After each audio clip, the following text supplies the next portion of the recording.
Betul kembali di Buletin Awani. Kelonggaran untuk menangguh pembayaran pinjaman bank selama 6 bulan adalah salah satu inisiatif kerajaan untuk meringankan beban rakyat ketika berdepan dengan tempoh yang perit bawah Perintah Kawalan Pergerakan PKP.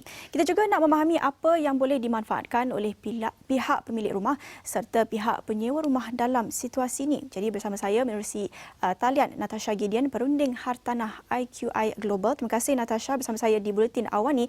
Jadi kita lihat rakyat boleh manfaat daripada kelonggaran pembayaran pinjaman selama 6 bulan ini. Namun, apa yang boleh ditafsirkan khususnya oleh golongan penyewa rumah sekiranya ini bergantung kepada rundingan bersama pemilik rumah, apa jenis maklumat yang mereka perlu tahu sebelum mereka memulakan perbincangan ini?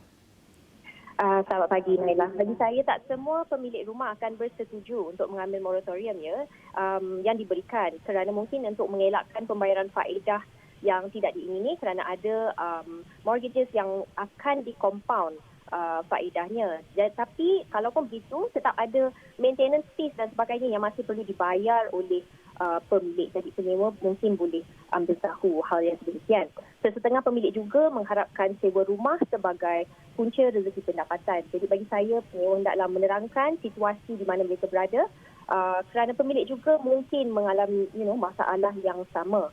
Bagi pihak pemilik pula, saya sarankan agar pemilik melihat situasi ini sebagai sesuatu keadaan yang memberi impak dan kesan kepada semua, bukannya dan melihat penyewa sebagai rakan sejagat dan bukannya semata-mata sebagai investment. Mungkin bagi penyewa, cuba untuk membuat rundingan dengan tuan rumah untuk renew kontrak selama tempoh masa yang lebih lama selepas moratorium. Mungkin itu boleh melembutkan hati sedikit sebanyak pemilik rumah.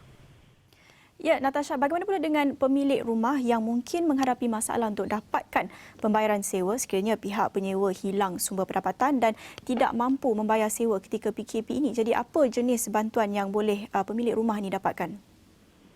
Bagi saya, moratorium yang diberikan oleh Bank Negara sudah pun banyak meringankan beban pemilik. Tetapi bagi saya, jika anda adalah seorang pemilik rumah, anda mungkin adalah dikategorikan sebagai investor dan anda sepatutnya ada reserve ataupun holding power for at least 6 months. Itu adalah lumrah investment. Bukannya investment semuanya positif sahaja, ada juga negatifnya. Akan tetapi ada bantuan seperti bantuan PHT Nasional mungkin tidak dapat membayar sepenuhnya tetapi dapat meringankan beban sedikit sebanyak.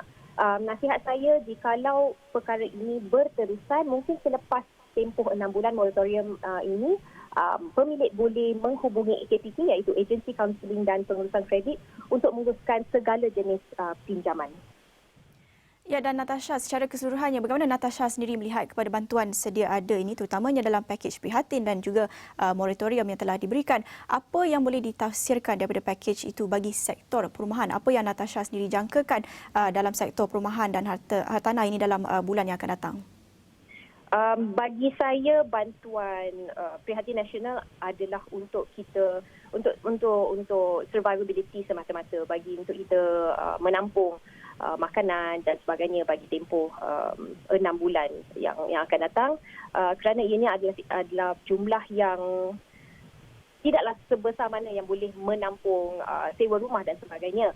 Tetapi saya rasa moratorium boleh meringankan beban yang banyak, because I think a lot of our income goes towards kita punya mortgage, kita punya bayaran kereta dan sebagainya. For the future, saya rasa gunakan waktu ini untuk menyimpan menyimpan wang yang sepatutnya kita bayar untuk sewa-sewa ini, untuk repayments ini kita gunakan untuk savings for the following 6 to 12 months. Ya, dan Natasha, kita juga ada lihat cerita dikongsikan di media sosial, ada landlord, ada pemilik rumah yang beri kelonggaran, mungkin tangguhkan bayaran sewa itu kepada penyewa. Bagaimana Natasha melihat kepada langkah ini? Saya rasa ia oleh kerana Bank Negara sudah pun memberikan kelonggaran itu kepada kita sebagai owner, saya rasa kita sebagai owner juga ada tanggungjawab dan perlu ada peri kemanusiaan untuk memikirkan penyewa kita juga.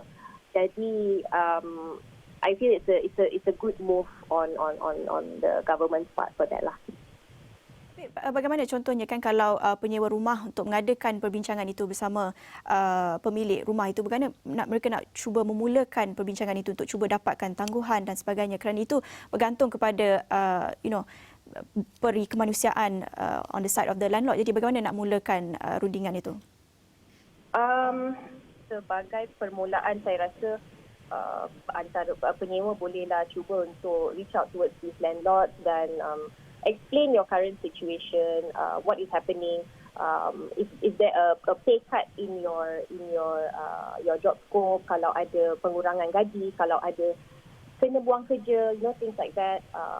There are a lot of things that you can take into consideration that you can also let your landlord know to help ease your financial burden. I feel just being as honest as possible is probably going to help you the most lah. Baik, terima kasih kepada Natasha Gideon, perunding hartanah IQI Global untuk perkongsian itu mengenai hak pemilik dan juga penyewa rumah berdepan dengan Perintah Kawalan Pergerakan PKP.